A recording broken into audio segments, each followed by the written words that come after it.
I was born in India, and when I was 6, I found out that I was an outcast.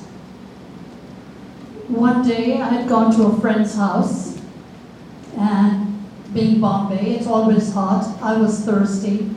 I opened up the refrigerator, poured myself a glass of water, and I drank it.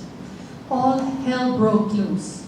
Apparently these were rather pious Brahmins or something, high caste, and I wasn't even a Hindu or something. And to a 6-year-old, I had no idea what I had done wrong. I thought I was being very good, not bothering anybody. I was promptly taken back to my home, and my mom sort of kind of tried to explain to me that we are not part of that system and you defiled their refrigerator by touching it. And I just thought it was so absurd. When I was 7 or 8, I found myself suddenly across the border from India in Pakistan. My parents are divorced, and she had taken me to Pakistan, where her parents lived. Another place of extreme tolerant behavior. So there again, I found a lot of absurdity. When I was 16, I was sent to the US for my summer vacation. And that was in 1974. Those of you who are old enough to remember what was happening in 1974, the Watergate hearings were going on. I'm pathologically shy. I refused to go out of the house alone, so during the day when the hosts were at work, I would be watching the hearings. I was so taken aback that people could speak so freely, yell about and against the most powerful man in the world, Nixon, and get away with it. So I promptly walked over to the library, this was Madison, Wisconsin, to the reference librarian, and I said, okay, give me the laws, give me the rules. And so I said, this is what I saw over the last couple of weeks. What's allowing this to happen? So she walked back, and there was this newfangled gizmo called a Xerox machine. She Xeroxed off a piece of paper, and she gave me a small booklet. And I didn't want to read the booklet, so I started reading that piece of paper. And I walked back to where those long tables were in the library. And halfway back, I just stopped. I was reading the First Amendment.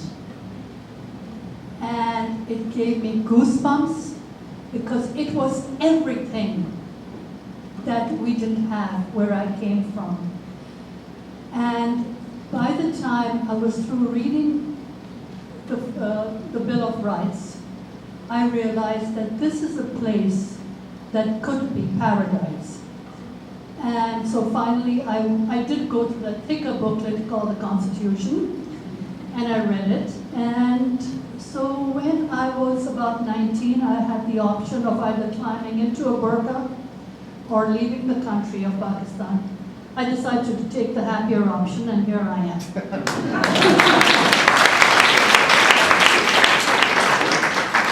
So this started me going towards politics. It just happened. And I was told that you really can't be in politics in the US. You're a woman from South Asia. How many South Asian women have you seen in politics? Number one, you're shy. You cannot talk to people. Number two, your name is Mohur Sidhwa.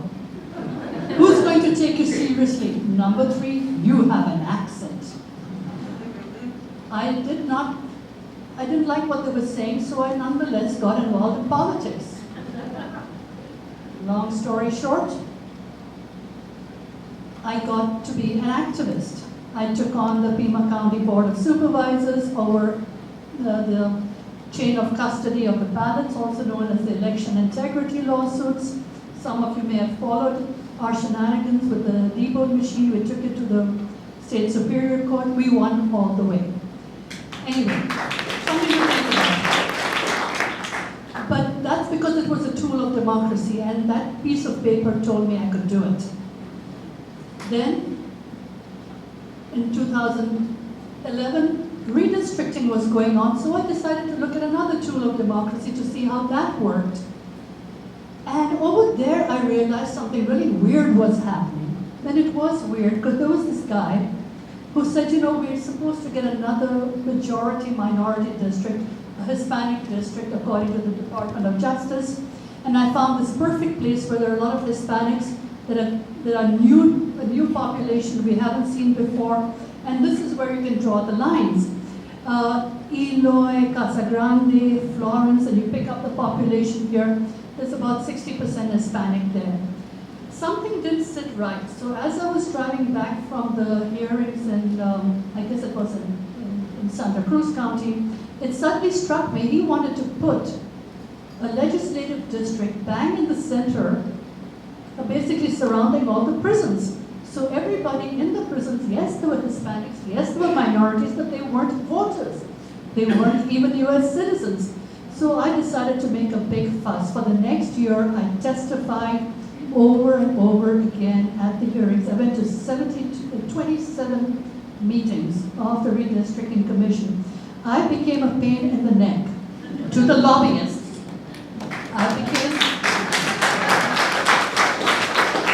If I had known what I was taking on, I may not have done it. I also became a pain in the neck to those rather colorful characters who drink a lot of tea. Al Melvin and group.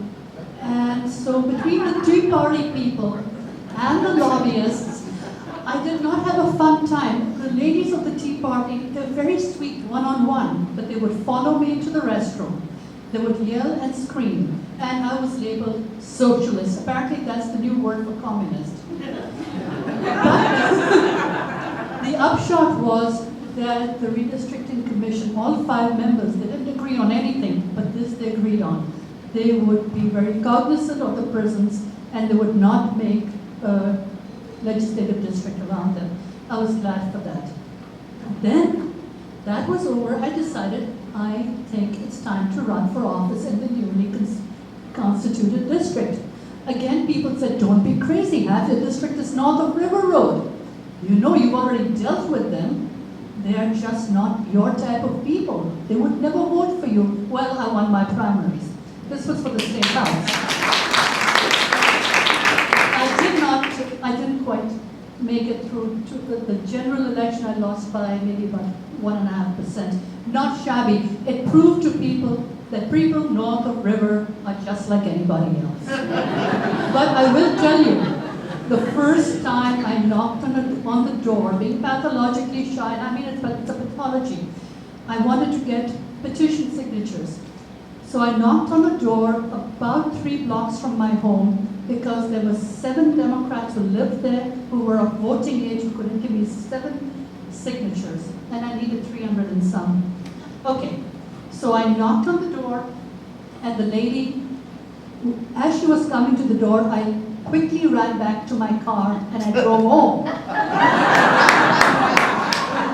Next day, I went back again, knocked on her door, and she opened it a little faster this time, and I said something like, representative, blah, blah, blah. And she said, what? So finally I said, I need your signature, I want to run for representative. So she looks at me and she says, how can you represent me? You can't even represent yourself. And she shut the door. So of course I was in tears and I went back home. And after that, friends of mine walked with me and I learned how to talk to strangers a little bit. So a month goes by from the first knock. I go to her house again. She opens the door again and I give her my spiel.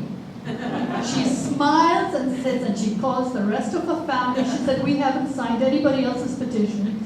I knew you'd be back.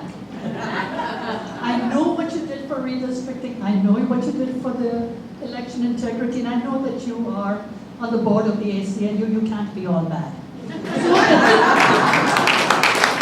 So they all signed my petition. And so I was very grateful for that. So the upshot was that one of the freedoms I won was freedom from shyness. And that is truly a freedom. So much so that I was so broke after the election, I decided to kind of do whatever people wanted me to do. A lot of imports, a lot of foreigners who settle here working in the high-tech industry, they usually come to me very frequently and they ask me to do things for them. And so I started helping them do a lot of stuff for themselves. And some of it was embarrassing stuff. A couple of ladies, very conservative from the Middle East, wanted to get some items, and they showed me the website from where they wanted the items for fascinations. Okay, so with a long laundry list, with three ladies, I walk into Fascinations, and I get there bright and early. I go to the woman at the front counter, and I say, well, I thought I was sounding sophisticated. Obviously, I wasn't. I mumbled something about a list of things I needed. And she said, so you have a list of things? I said, no, they're for friends of mine. She did not, I'm not sure she believed me. When I produced the three lists, she saw that the sizes were different. She believed me.